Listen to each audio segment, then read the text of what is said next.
রুটি হোক বা বিয়ার, আমাদের চারপাশে ফার্মেন্টেশন বা গাজন প্রক্রিয়াটা কিন্তু চলতেই থাকে। খুব সাধারণ একটা ব্যাপার মনে হয়, তাই না? কিন্তু এই পরিচিত প্রক্রিয়ার ভেতরে যে কি এক বিশাল আর জটিল জগৎ লুকিয়ে আছে তা আমরা অনেকেই জানি না। চলুন আজ সেই অদৃশ্য ইঞ্জিনেরই খোঁজ করা যাক।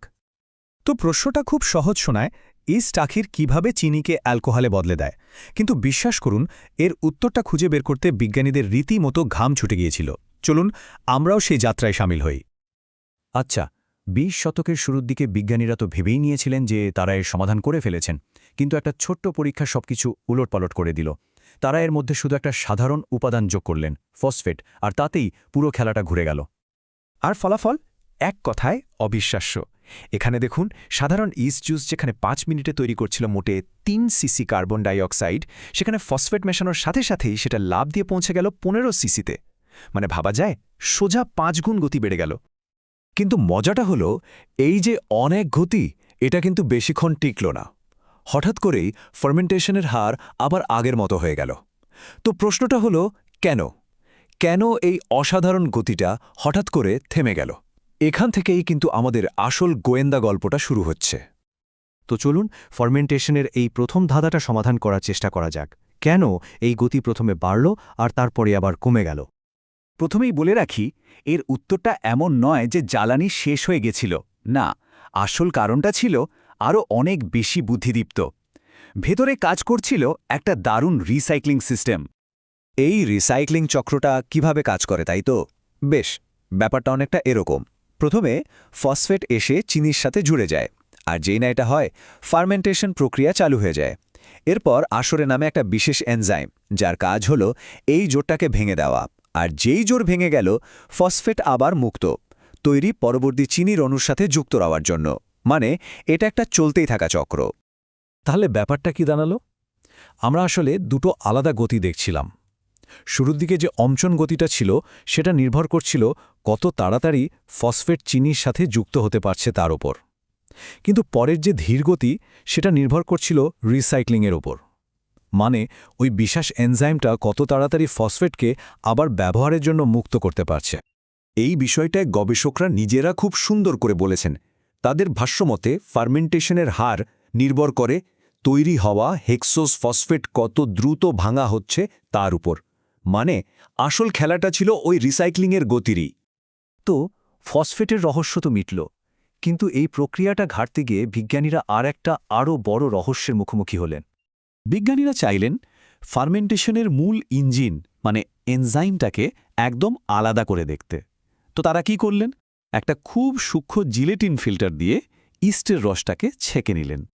কিন্তু ফলাফল যা এলো তা কেউ কল্পনাও করতে পারেনি। ফিল্টারের উপরে যে বড় কণাগুলো মানে এনজাইম আটকে ছিল, দেখা গেল ওগুলো একা কাজই করতে পারছে না।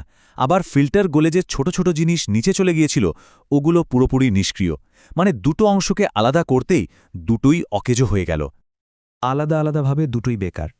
কিন্তু যখন এই দুটো অকেজো অংশকে আবার একসাথে মেশানো হলো, তখন কি হতে পারে বলে মনে হয়? জাস্ট ভাবুন, ফার্মেন্টেশন প্রায় ১০০% আগের মতো সক্রিয় হয়ে উঠল।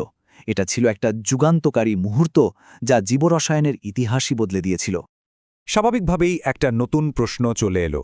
ওই যে ছেঁকে নেওয়া তরলটা, ওটার মধ্যে এমন কি রহস্যময় জিনিস ছিল যা ছাড়া মূল এনজাইমটা এক পাও চলতে পারছিল না? আর এখান থেকেই আমরা পরিচিত হব সেই অদৃশ্য সাহায্যকারীর সাথে।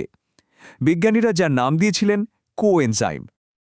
তাহলে এই কোএনজাইম জিনিসটা আসলে কি? সোজা কথায়, এটা হলো এনজাইমের একজন ছোট কিন্তু খুব জরুরি সঙ্গী। এটা এতটাই ছোট যে ফিল্টার দিয়ে গলে যেতে পারে, আবার এতটাই টেকসই যে ফুটালেও এর কিছু হয় না। আর সবচেয়ে বড় কথা, এই সঙ্গীটি ছাড়া মূল এনজাইমটা একদম অচল। তাহলে এই রহস্যময় কোএনজাইম সম্পর্কে আমরা কি জানলাম? ১. এটা আকারে খুবই ছোট। ২. এটা প্রচণ্ড তাপ সহ্য করতে পারে। ৩. এটা শুধু ফসফেট নয়, আরও জটিল কিছু। আর ৪ এবং সবচেয়ে গুরুত্বপূর্ণ, এটা হলো প্রধান এনজাইমের একজন অপরিহার্য পার্টনার। একে ছাড়া এনজাইম অসম্পূর্ণ। তো আমরা এখন পর্যন্ত ৩টা জিনিস পেয়েছি: এনজাইম, কোএনজাইম আর ফসফেট। চলুন এবার দেখি এই ৩টে মিলে কিভাবে একটা অসাধারণ শক্তিশালী টিম বা ফার্মেন্টিং কমপ্লেক্স তৈরি করে। ব্যাপারটা কিন্তু শুধু গতি বাড়ানোর মধ্যেই থেমেছিল না। এই তিনজনের একসাথে থাকার আরও একটা দারুণ সুবিধা ছিল, আর সেটা হলো সুরক্ষা বা প্রোটেকশন।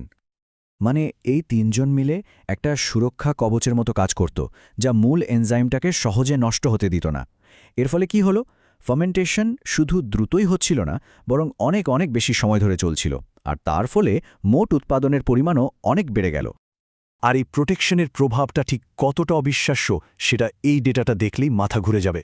দেখুন, যেখানে ফসফেট ছাড়া মোট গ্যাস তৈরি হয়েছিল মাত্র 1.5 সিসি, সেখানে ফসফেট যোগ করার পর মোট উৎপাদন হয়েছে প্রায় 133 সিসি, মানে 88 গুণ বেশি। এটা সত্যি একটা যুগান্তকারী আবিষ্কার ছিল। শেষ পর্যন্ত গবেষকরা একটা খুব সহজ কিন্তু শক্তিশালী সিদ্ধান্তে এসেছিলেন। তাদের কথা দিয়েই বলি, অ্যালকোহলিক ফার্মেন্টেশনের জন্য ফসফেট অপরিহার্য। এর থেকে পরিষ্কার করে আর কিছু বলার থাকে না। এই পুরো গল্পটা কিন্তু আমাদের একটা বড় প্রশ্নের সামনে এনে দাঁড় করায়। ইস্টের এই কোএনজাইমের মতো আমাদের চারপাশে আরও কত এমন অদৃশ্য সঙ্গী লুকিয়ে আছে যারা নীরবে এই পৃথিবীকে চালিয়ে নিয়ে যাচ্ছে, অথচ আমরা হয়তো তাদের অস্তিত্ব সম্পর্কে কিছুই জানি না।